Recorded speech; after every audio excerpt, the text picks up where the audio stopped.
This episode of the Coach's Box, Legends of the Game, has been brought to you by Dean's Barbecue and Restaurants. Located at the intersection of 23 and Bittersweet and Granger, Dean's has a wide variety of foods that's made fresh daily. For more information, check out their website at deansgranger.com.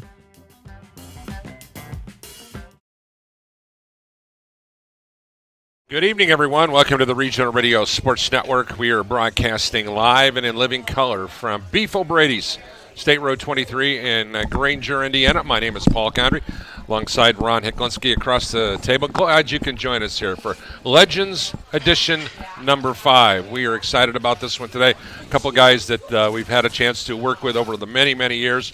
To my immediate right, really one of the true gentlemen of the game of basketball, one of my longtime friends. He's won a couple of games over the course of his amazing career, 36 years, however, 470 wins. That's pretty good. Across the table, the legendary Bob Berger, member of the Elkhart County Hall of Fame. He was a fixture on the sidelines at James Whitcomb Riley High School in South Bend.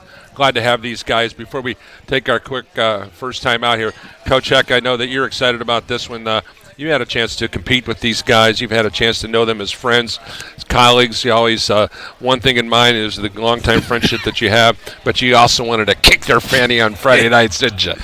Well, not really, because... Come on now. No. Coach Berger now. Coach Berger, when I was a kid, all the high school basketball coaches ran the parks in South Bend. And Bob Berger was the park director at Vorty Park. So Bob Berger raised me, my little brother, my little sister at the park. And Bob Berger is the greatest gentleman I know, a great high school basketball coach, and has always done it the right way. On the other hand, Mark Johnson. Thank you, Ron. Now, Mark Johnson and I competed I'm tooth and nail. And competed in games, tried to beat each other's brains in, but at the end of the game, there's not a finer gentleman than Mark Johnson, in this great game of basketball. And I'm excited about this because last month we had a couple great players. The Magley boys were phenomenal. And those stories about Vorty Park and West Haven and Coquillard, those are great stories. We're going to hear coaching stories tonight. Yes, we are. We're going to hear some good ones. Bob Berger, Mark Johnson. That's all you need to know here tonight. We'll be back with more of our continuing coverage of Legends Series number 5, live from Beef O'Brady's and 91.1 FM The Globe. I'm Paul Condry. Thanks for joining us here on Regional Radio Sports. Welcome back here to Beef O'Brady's. Glad you can join us here for Legends Series number 5. I'm Paul Condry. Across the table, Ron Hecklinski.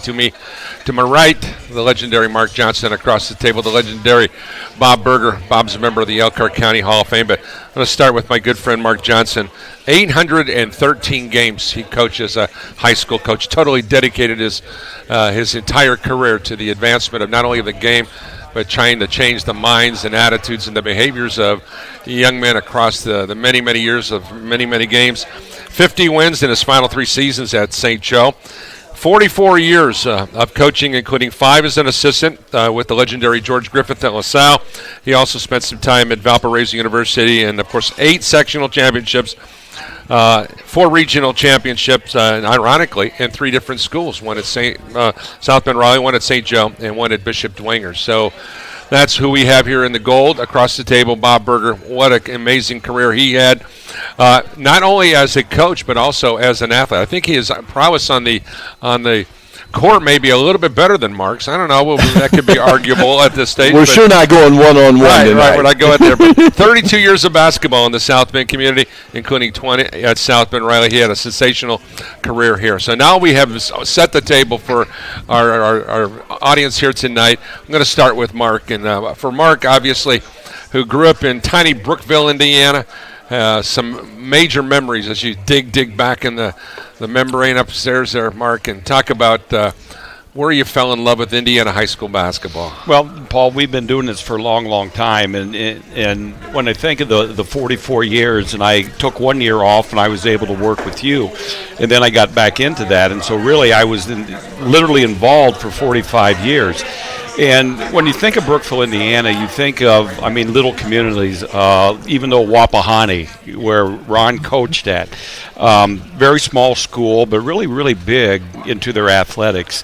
And so many things, and I go back to this. Bob had I don't know if it was a fraternity brother or it was just a college classmate, Jim Hughes, who had passed away. He was my baseball coach. And in all honesty, he may have been one of the best coaches that I had ever had. He was tremendous. And when he got the job at Brookville, I think I was either a freshman or a sophomore. Well, he could still play. And he would go out there and he'd pitch, and all of a sudden, we kind of get down. Like, man, we can't get a hit off this old coach. Well, if we hit the coach, we could hit a lot of people. But Brookville was a community when I was growing up that only one semi-state in the history of the school. Well, that was 1965, and they played Indianapolis, Washington with Billy Keller, Ralph Taylor, Marv Winkler, Eddie Bopp. That group like that. They had 2 undefeated football teams right in a row. And we had players on those teams that people just looked up to. And it was back then in the heyday of really of the athletics from a standpoint of the sectional. You talk about big. We had to go up to the big city, Connersville. Well, that's like if you follow the Andy Griffith show, that's like Mount Pilot compared to Raleigh. Exactly, And you had to sit there, and I remember my dad had to go to work that evening, and I was, third or fourth grade. He told me, you go up and you sit in the gym and they call our number. You go up and you get 5 tickets, 6 tickets, whatever it was. So I remembered, I get there, they call. I was like winning the lottery. I run down there and get our tickets and we go home. And so just growing up in that kind of community. And then, as an athlete, and back in those days, you played all the sports, the basketball, football, and baseball. And, I just loved it. I was at the right place at the right time in the right community. Bob Berger, who grew up nearby, which was Napanee High School, graduated from 1963. Bob, when did you fall in love with high school sports? I tell you, it's very interesting. I've known Mark for a long time, and I learned things about him tonight. His story is about the same as mine. I could almost put ditto behind his story, because grew up in Napanee. And, it was important. And I think it was 3rd or 4th grade that went to games at Napanee. And I'll tell you, I only had one goal in life, and it was not to play for the Boston Celtics or play for Indiana University. It was to play for Napanee High School. The gym was packed, and that was just an ultimate goal of getting to that level. And I still remember going over to Elkhart Northside Gym is where I really fell in love with it. At that time, the gym was packed, and I had season tickets for Napanee, but I couldn't. I was so low on the pecking order, I couldn't get tickets for the sectional. And so I had to wait. Well, one time a principal came down and he said, we have an extra ticket. Your dad and your older brother are going, aren't they? And I go, yeah. And he said, do you want this ticket? I said, sure do. Well, I can tell you, I was sitting in section 24, row 12, seat 6. And if you find that seat at Northside Gym, you can only see half the floor. And but hey, I was in heaven. I didn't care. I was there. But that's where I really fell in love with basketball, and just the whole thrill of it, and just being there and being around it. And it was just something that I think I grew to love. Okay, Heck, now for you, where did it start for you? Well, no, it's the same story for all of us, man. Are you kidding me? I mean, my dad was my junior high coach at St. John the Baptist, and my brothers played, and we all loved it. Bob Donewald was the coach of St. Joe, and so we all wanted to play for Bob Donewald. And then once we found out that we couldn't play anymore, it was about coaching, and it was about staying in the game and doing what we love to do, and we all stayed in the game for 30 to 40 years. And that's our story, and there's nothing better. There's nothing better than the kids that we coached and the kids whose lives that you changed, whose lives you changed, and whose lives that I've changed. But that's our story, and it's a story. It's a story for the ages, to be honest with you, right? Well, I like to add into that, and when you start talking about the lives, that coaches touch, that teachers touch. I go back, and I can say this: probably the best coach I ever had was my dad. And I forgot about that until you said that. But my dad coached the 7th and 8th grade team at St. Michael's way before I got there, and way after when I left there. And that was just part of the thing. And he coached, my brothers, and we were nothing like the Hecklinskis. We had that, but you didn't follow as much as us. I will say that much. My brother Donnie, right? Oh, I remember some fights at Woody Park. You and your brothers. I'm supposed to be the supervisor. I'm not stepping in the middle of this. I come home with my eyes dotted up, and my dad saying, "Donnie got you again," right? Yeah, and I can also add, we didn't shoot the ball as much as the Hecklinskis either. I can promise you that.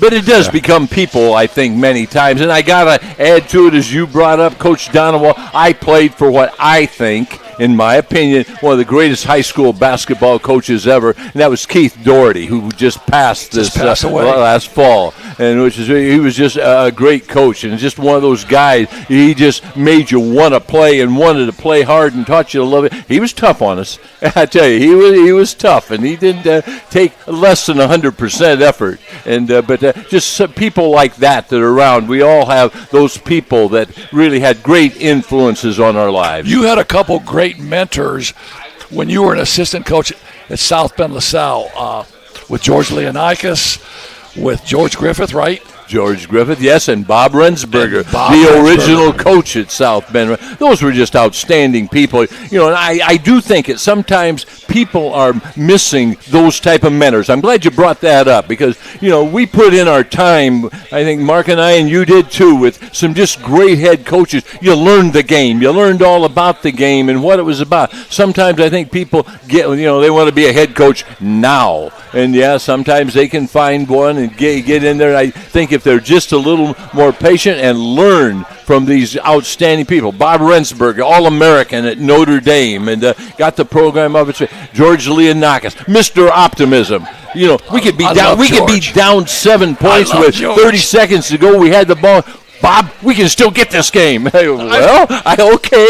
go for it, George. And, and of course, George Griffith, who I don't know if George will listen to this, but George, I always called, he was dumb like a fox. He knew what was going on all the time. He had control of every situation. Sometimes it looked like things were kind of getting out of control. But, hey, he knew what he was doing. Just an outstanding strategy coach.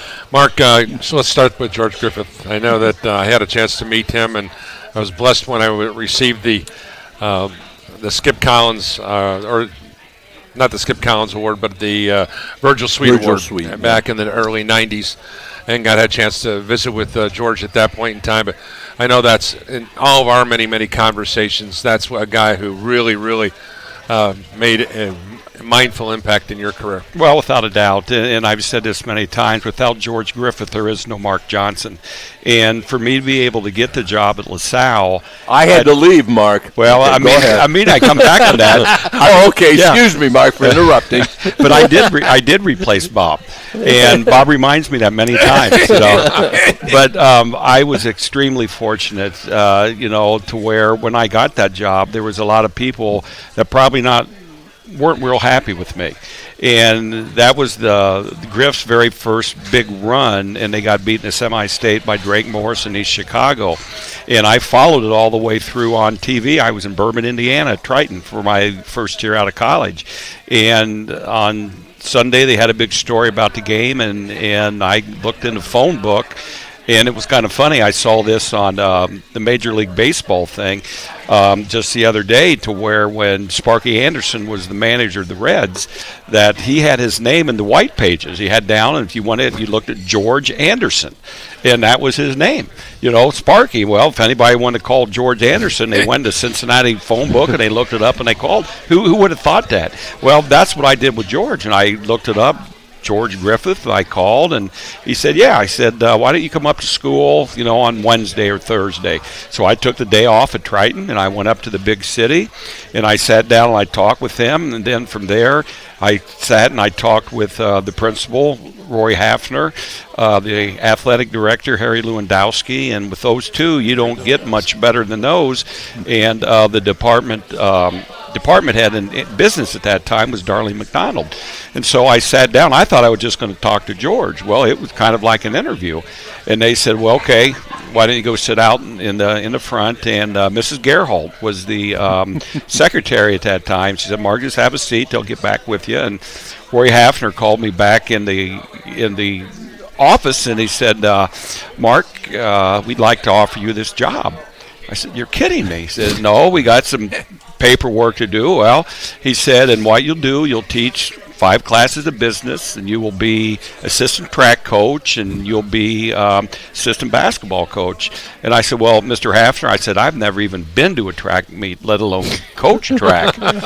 And Roy looked down, he kind of shuffled his papers, and he said, you will teach 5 business classes, and you will be assistant track coach, and you'll be assistant basketball. I'm a lot of things, but I wasn't dumb. I said, yes, sir, Mr. Hafner, that's what I'll be doing. And so I went down and I filled out some paperwork, and lo and behold, 5 unbelievable years with George Griffith. And he was just at my house a couple weeks ago. They're going to do a docu-series on the 1982 Plymouth LaSalle game. And, boy, we sat and we just had some unbelievable laughs, about that, and a couple tears because they got a gold ring and we almost beat them in the semi-state. But I had old VHS tapes of that, and Griff said, Mark, we'll watch it. Well, lo and behold, we pull out the VHS tapes. We couldn't play them. Our TV doesn't do that stuff anymore. And so we just had to make up, kind of what went on in those games. And I learned this from Ronnie Hecklinski. We never let the facts get in the way of a good story, so we just keep adding on to that. But I was fortunate. And then another guy, just a really, really great friend and mentor, was Jim East. And Jim was at Condorsville, and I student taught for Jim. And we were just very, very, very, very good friends. And he had an awful lot to do with how I coach basketball as well. We're going to take a quick timeout, come back with more. Once again, Legends Series number 5. We'll be back with more right here on 91.1 FM The Globe and globeradio.org and the Regional Radio Sports Network. Welcome back to Beef O'Brady. So glad you can join us here for Legends Series number 5 on Regional Radio Sports. Paul Condry along with Ron Hecklinski. Great to have Mark Johnson and Bob Berger with us.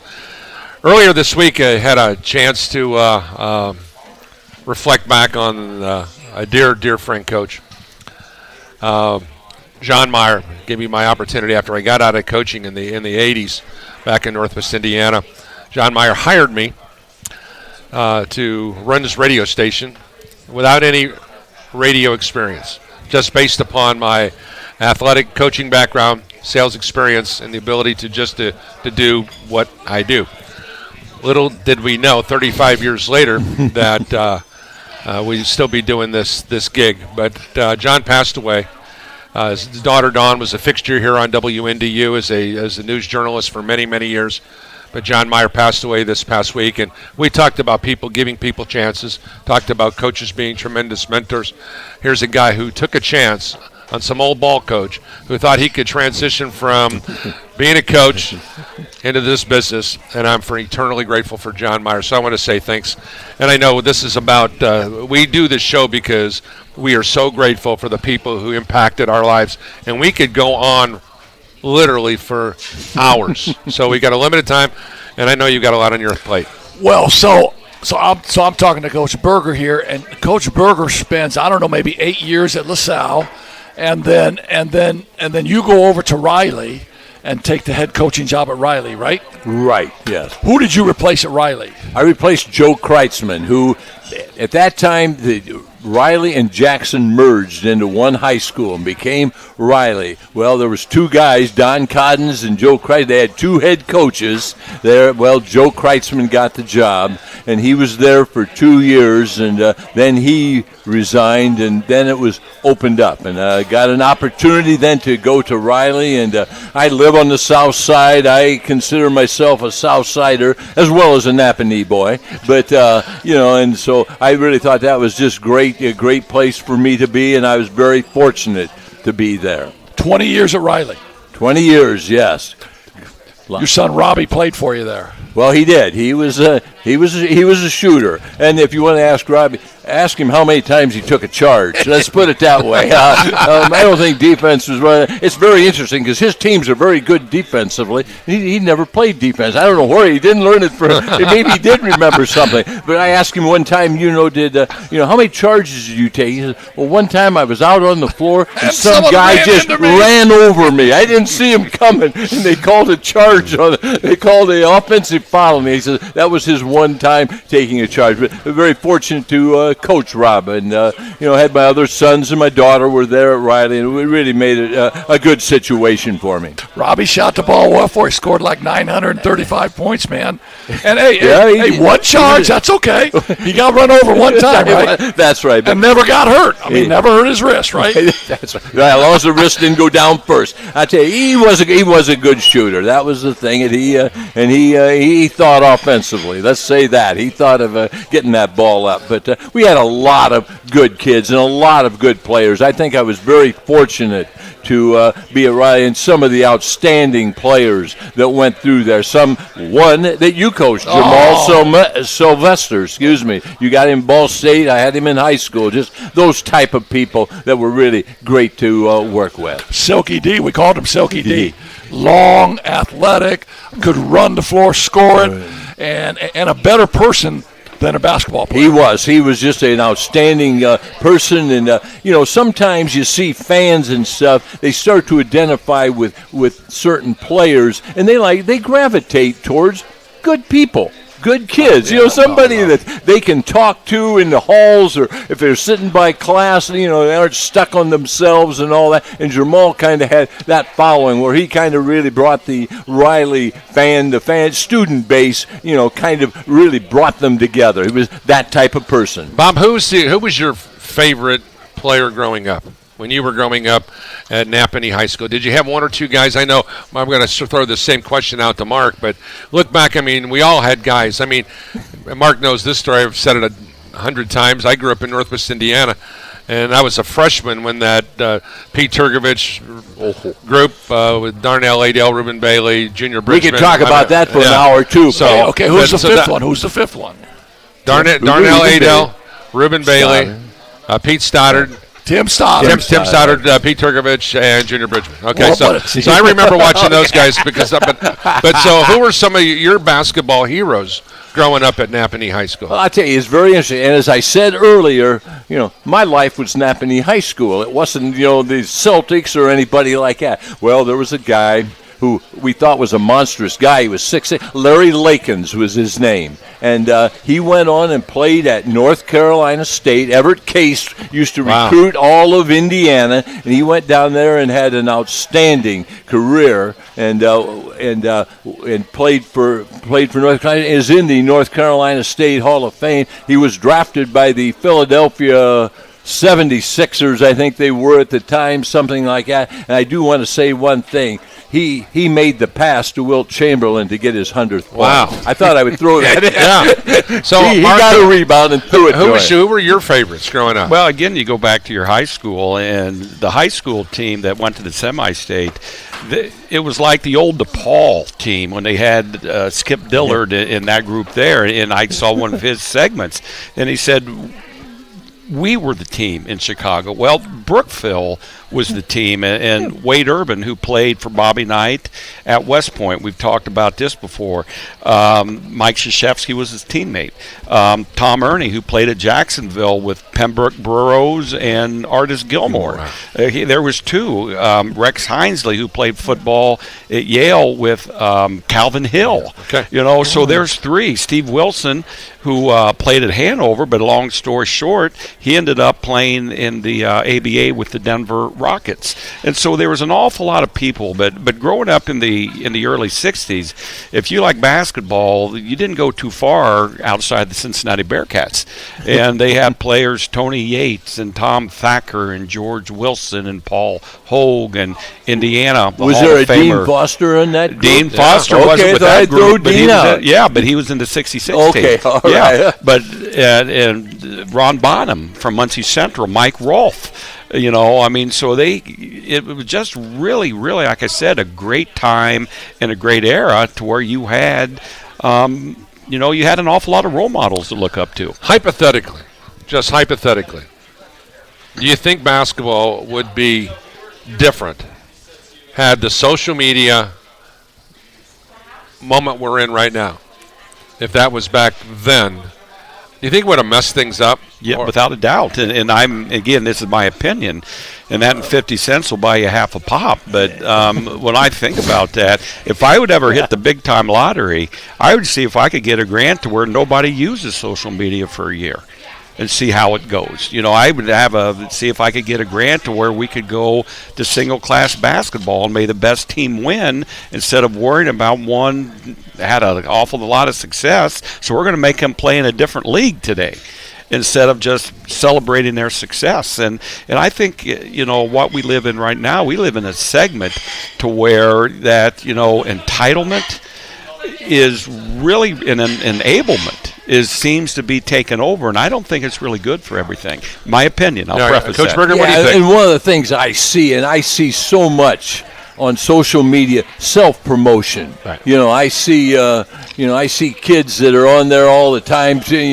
Got 33 last night against so and so, and things like this. And I think I see so much self-promotion, and that for some reason.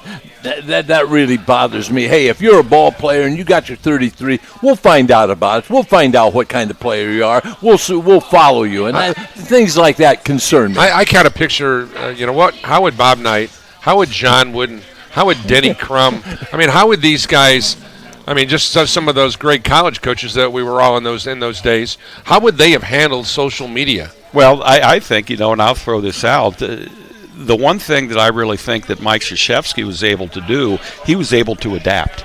Right. He went from straight man-to-man to all of a sudden, pounded inside to where he played completely different. Never going to take a one and done. Well, his last X amount of teams were all one and done, so he adapted. I don't know how much Coach Knight adapted. From what I understand, again, what I read, I was never privy to any of this information, but John Wooden had a pretty good support system around him to where if there was something needed to be done, it got done. And so, I think, the really good ones would still be really good. I really do. But it would be interesting to see how they went about that.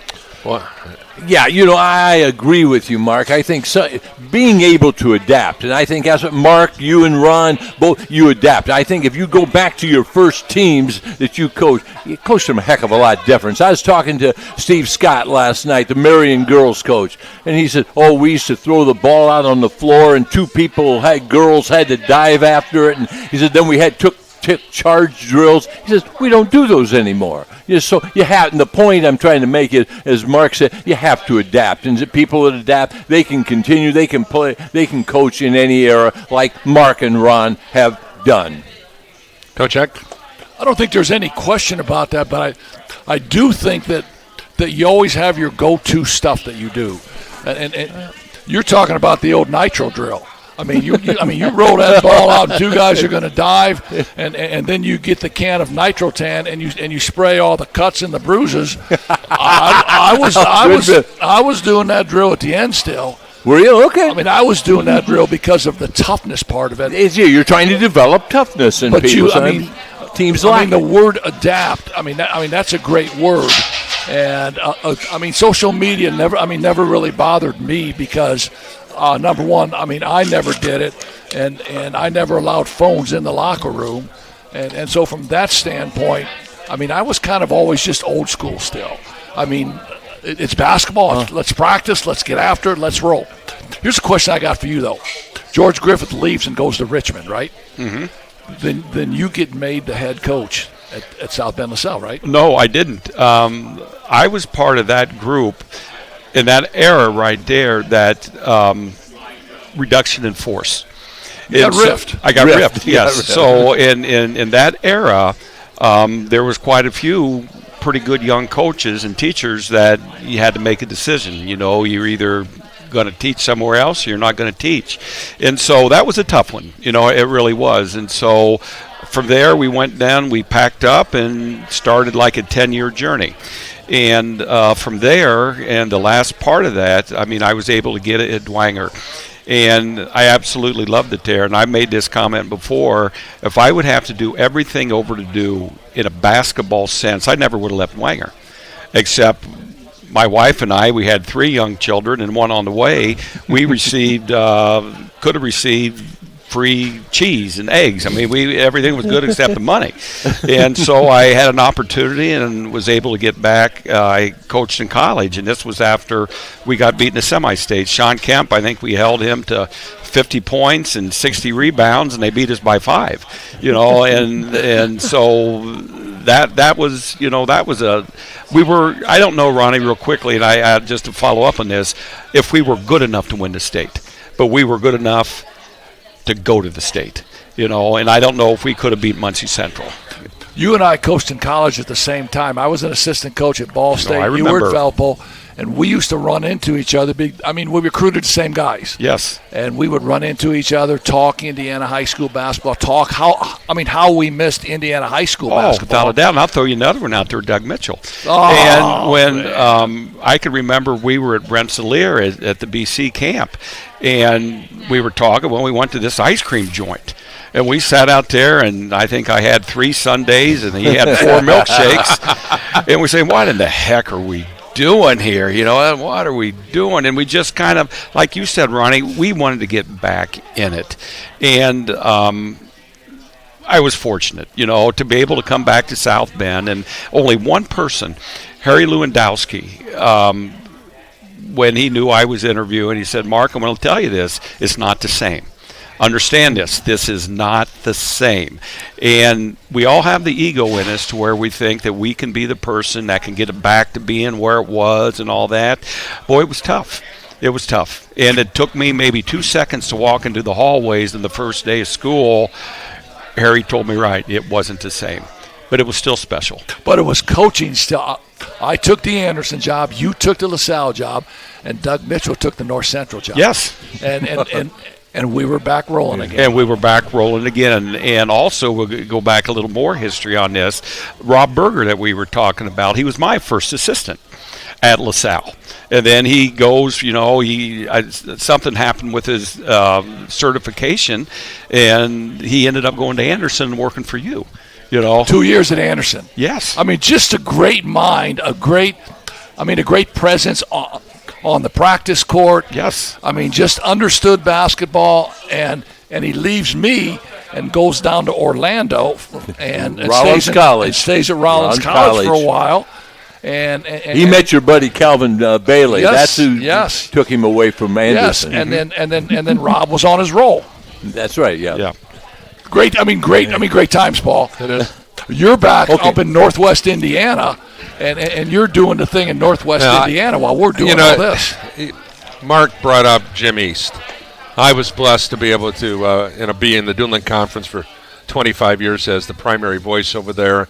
Now that I'm here, the dynamics are different, but I had a chance to work with Joe Otis and Jim East, legendary Skip Collins. I can go on and on about some of the guys that I had a chance to work with over there, but Jim East was one of the most intense, but one of the most fair guys I've ever been around when it comes to being in the job as a sportscaster, visiting with him. And he he can coach them up. And I know Mark and I've had some great Jimmy's conversations. And, of course, didn't your brother ended up going yes. and Chris go to coach with Jim? I think Chris was up there for maybe 3 to 4 to 5 years. Well, that's where I met your brother, yes. matter of fact. Yeah. Riley always played Jim East coach teams. Those guys.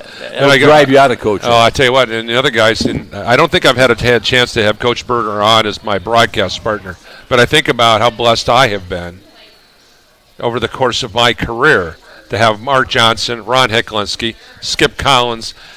Working with Skip Collins in the course of doing a broadcast, it's like going to a basketball clinic. I learned things about basketball that it's like I never thought about that. How you run, how you do everything, and everything. It was just such a magical opportunity. And I also had a chance to work with my high school assistant basketball coach, Tom Workman. He was at Hobart. So I've been blessed from my chair to be able to see the other side of these guys as sportscasters, and it's been a blessing. We're going to take a time out and come back with more. Live from Beef Brady's, this is Legends Series number 5. We'll be back with more right after this. Once again, thanks for joining us here for Legends number 5. I'm Paul Condry along with our great team. Special thanks to Andrew Kirksey, our video coordinator, who's putting this together. Tanner Camp, Tiny Condry, everyone here. And thanks to our great friends here at Beef Brady's for their constant support of what we're doing with our program. Coach Ron Hecklinski, Coach Bob Berger, Mark Johnson. We were talking during the break about some of the coaches, and we were talking about the legendary Skip Collins. And I was Coach Workman when he hired me.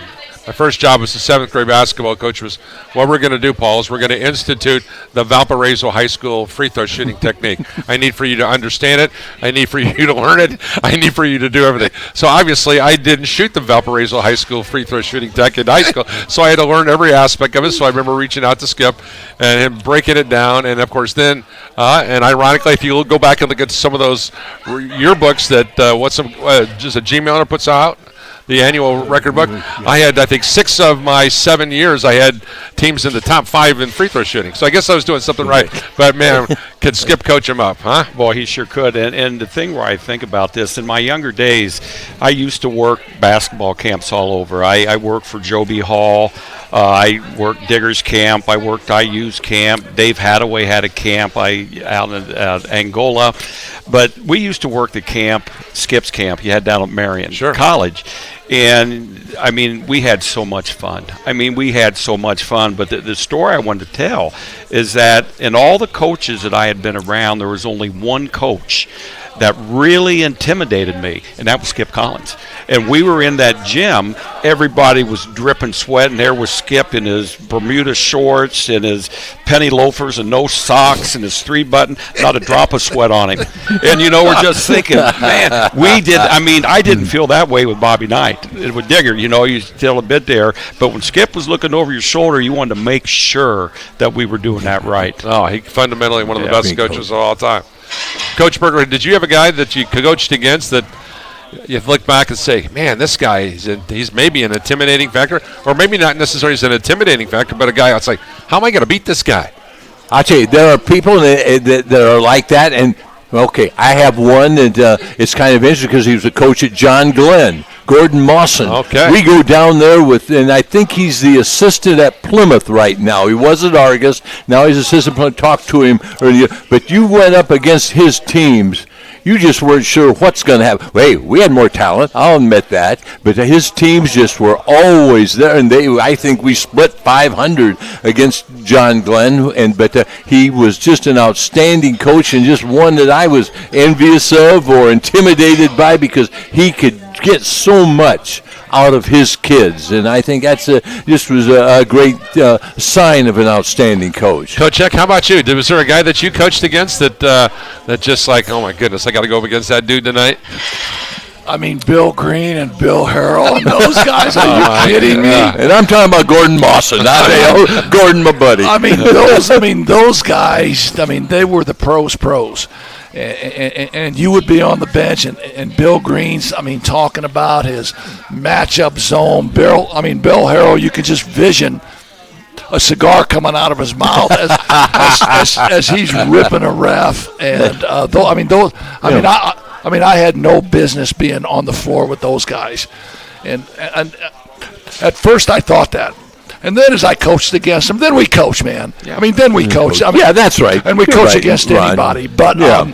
I mean, those guys were just they were the legends of the game. I mean, they were the legends of the game. And that conference was just unbelievable, too. And I was a young guy, and I mean, I learned it. I competed. I fought, and that's what we did. I want to ask you, Mark. So you have a team. You have a great team. So, and you're going to win the state. I know you're going to win the state. Okay, you got the Measy. You got that team. You're going to win the state, man. And I know you get jammed up by some people because you're a straight-up guy. I mean, there's nothing different about you. You're going to coach basketball, and you're going to give everybody the shot, and you're going to coach your team, and they mess with you a little bit, and you make a decision, and you say, I'm not coaching anymore. I know if you would have coached that team, you would have won the state. Amen. As the years have gone on, and you've had an opportunity to think that through, would there have been anything that you might have done differently in that scenario? Well, Ron, that's a great question. And, so many times, when things go on that don't go exactly how you want it to go, it's very easy to sit back and play. And I think back of not only that team, but I think of, a lot of teams. Our LaSalle team in '82. Griff and I were talking about, okay, what if we would have did this and we would have did that? Not in regards to basketball, but just in regards to personnel. Would things have been different? Now, to go back and answer or comment on your first thing about Riley, one of the things that we always told our players, you do things because they're right. Don't do things because they're easy.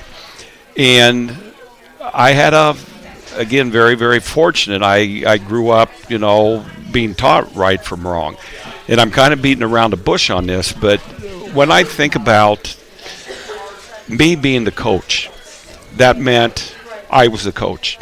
And when I left, I said this to the players, I said this, to the administration.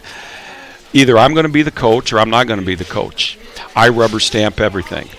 And in the 36 years that I've coached, I had 1 year where they said, this is how you are going to do it in regards to personnel, in regards to how many you're going to keep, and how you're going to play.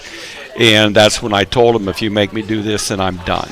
And I don't know if they wanted me to leave, or I don't know if they called my bluff. And I'm trying to make something funny out of this, to where it goes, but I'm at peace with that, Ron. I mean, I really am, and if I would have stayed, all of a sudden then I have to look at myself in the mirror every day.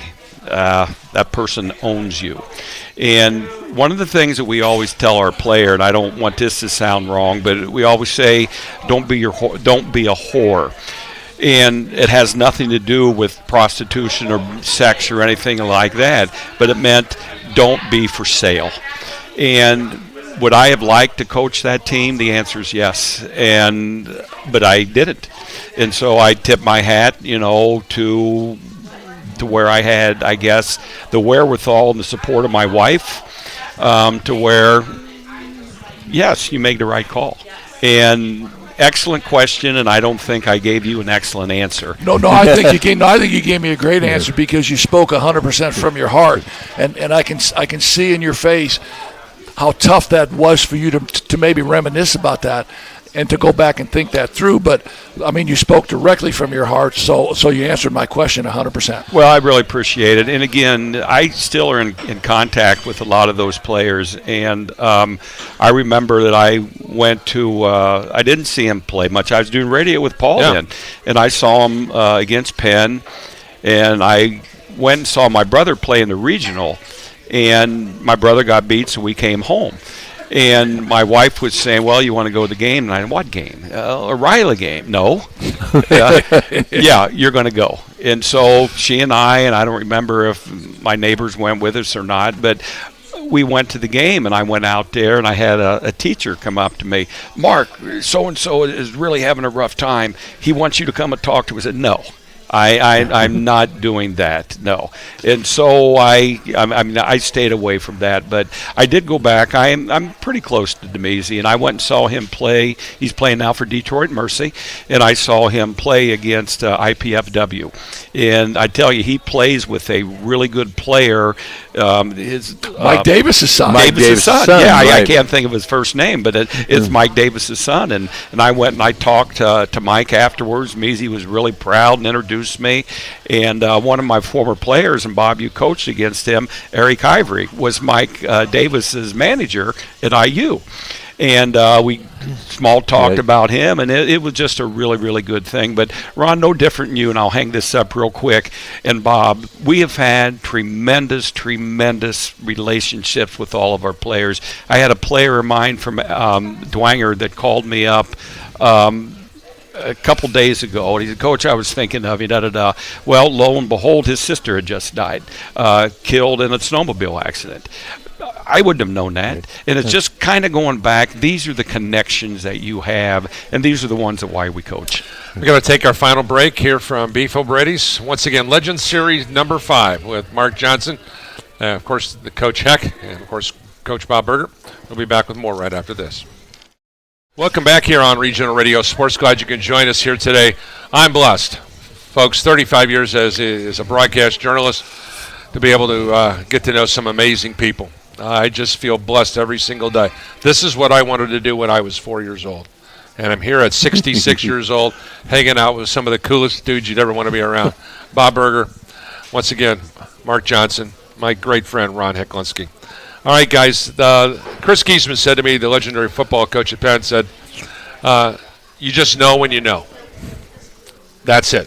When the time comes up for retirement, that was the simplest answer that Chris would give me. You just know when you know. All right, Coach Bob, let's start. I think that's well put. It really is. I know my last year, I used to take losses so hard. I didn't sleep after a loss. I also, because I was just so down, and I also, when we won, I was so high I couldn't sleep. But when we'd lose, I found out that I was sleeping, and it didn't affect me like it did earlier in my career. And I said, Bob, you're not taking this, maybe as seriously as you should. Maybe I'm tired. Maybe I'm just not putting the time and effort in that I should have. And that's when I think I said to myself and talked to my wife Maria, hey, maybe it's just time to let somebody else come in, give it a little bit of a jab or give it a little spark and get it up. And so as Coach Giesman said, I just knew that, hey, it was time. And we had some good players coming back. That's the thing. I had a couple of 6'8" kids who were in the sophomore class, and that was, would have been nice to come back to. But I just didn't think I was doing them possibly the job that I should have been doing. Coach Heck, how about you? You just know when you know. Well, when I left Anderson, I'd been the head coach at Anderson for 18 years, and to be in the North Central Conference and fight those battles and be in that program for 18 years, that does take a lot out of you. And the thing that I knew was that my voice wasn't being heard anymore. And I think that's a very important part of coaching. I mean, they got to hear your voice and they got to listen. And so it was easy for me to say, I'm going to step down. But I spent 5 years in Indianapolis, and I'm doing some things in Indianapolis, and the Mishawaka job opens up. And I desperately want to come back to South Bend. I mean, I want to finish it out in South Bend because I love South Bend. I've been out of South Bend for 40 years, and I got the chance to come home back to South Bend and see all my guys and coach in South Bend. And then after 5 years at Mishawaka, it hit me again. I mean, the voice is done. They're not listening, and it's nobody's fault. It's not my fault. It's not their fault. It's nobody's fault. It's just how it plays out sometimes. And it was easy for me then to get out and work with you and do these shows and still be involved in basketball that way.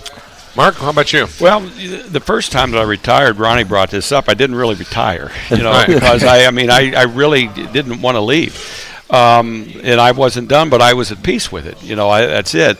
Well, I went over to St. Joe, and again, I don't know how much time we have on this one, but I went over to St. Joe, and Sue Richter asked, Mark, we got a position open enough, and I said, Sue, I'll come over, but I said, I'm not coaching anything. And I said, I prefer only to teach, just a couple phys ed classes, and that's it. And she said, well, what about, could you do lunch duty? And I said, yeah. I said, I did lunch duty at LaSalle, and I did lunch duty at Riley. I said, I loved it. It was great. And I said, well, what happens if there's a fight? How do I get a hold of security?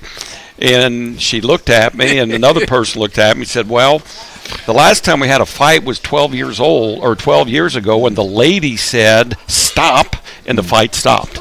And so they were letting me know a little bit that it just doesn't happen. Well, I stayed 1 year, and then Mike Bauer left. And they asked me, and I said, I've thought about it. I went and I talked to my wife, talked to some of my really good friends, and they said, Mark, you're not done. Finish it out. And so they asked, will I give them 5 years? And I said, no. I said, I'll give you 3. And that third year, and I knew, and we had a pretty good team. We had a team good enough, really, I think we could have won the state, but we didn't. We had a good lead at halftime, then all of a sudden, lo and behold, we didn't play well, we didn't finish it out, and we got beat. Then it's over. And so I had known that this third year was my last year. And we had who was now the head coach, Eric Gaff. We brought him as an assistant, and I told him, I said, I'm done in 2 more years. And I said, the job's yours. And he's great, and so that's how we did it. When you look back on the conversations that you've had with kids over the years, the last question, we've all got about 60 seconds on these answers, so we'll need to make sure that we keep this in line with that. But there's been a kid in your life at some point in time that has come back to you and said, had you not been involved in my life, had you not rescued me, maybe not necessarily those words, but I wouldn't be who I am today. I wouldn't have come from A to B without something that you said along the way. Coach Berger, let's start with you. How many of those stories have you had, and is there one more special to your heart than any other? That's a very interesting question in the fact that last night I was at the Marion practice, and Rob has an assistant coach there named Brian Foster. And his daughter was conference MVP in that.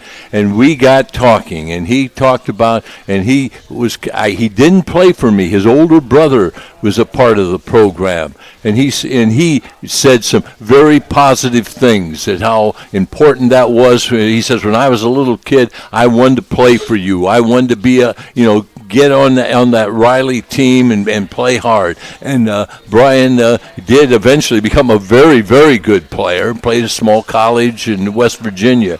But it makes you feel good. I don't know any other way to put it. And that was just last night, matter of fact. And you do come up, and it's really great. And you feel great as a coach. Mark talks about a former player from Dwenger calling. Those things those can get you on a high for a couple days, or at least for me, it really can. It's great to see him. Mark, how about you? Well, again, much more so, I would say, at LaSalle and much more at Riley than Dwenger, than even St. Joe. Because I was at those schools so much longer than what I was, and that you're able to get the relationships of not only the individual person, but of, like Bob said, of the brother and the sisters and all of those. And I had a lot, to be quite honest with you. And like Bob says, when people call, not so much when things are going good, but when they call when something's wrong, and I'm not going to say the name, but I had a young man that called me up, and this has been more than a few years ago, that said his mother just had a stroke, and this was like at 3 a.m. And he said, tell me something, Coach. I said, well, what can I tell you? Tell me something just like you did in practice. Tell me something. And we cried, and I said, there's nothing I can say. Trust God. There's nothing I can say to you. And these are the things where you go back, especially with so many of the homes that really do attach father figure to you. Didn't really have that at St. Joe. They have their families, and at Dwenger there was a lot, the same way, but so much in the inner city, I miss that, and I'm like Ronnie, there was no other place to be than South Bend, Indiana. Coach Heck, you've got about 30 seconds. A lot A lot of kids in Anderson, no father in the family, and so you have to wear all the hats. One particular kid in Bloomington when I coached at Edgewood, hey, Coach, you got to come down to Edgewood. One of our guys has a serious alcohol problem, and if you don't come down and talk to him, he's going to be dead in a month. And so what do? We get in the car, we go down and talk to him, we get his life straightened out, we get him in a place, we get him in rehab. Today he's a productive kid, and so I mean that's our job. I mean, it's not about Jays all the time. It's not about Jays. It's not about sliding. It's about taking care of young people and having those kids come in as boys and leave as young men. Amen. Once again, special thanks to everybody here at Beef O'Brady's. Special thanks to Coach Bob Berger, Coach Mark Johnson, Coach Ron Hecklinski. We'll be back with you in about a month for our Legends Series number 6 to be announced. Coach Heck is working on that right now. Dusty Baker, maybe. But once again, we thank you for joining us. Thank you to our team here at our broadcast location, for Andrew Kirksey, Tanner Camp. Whereas also thankful to our buddy Dante Stanton, who spun the dials back at the Big Stick on 91.1 of him. For all of us at Regional Radio Sports, I'm Paul Condry. God bless you all. Semper Fidelis. Good night, everyone.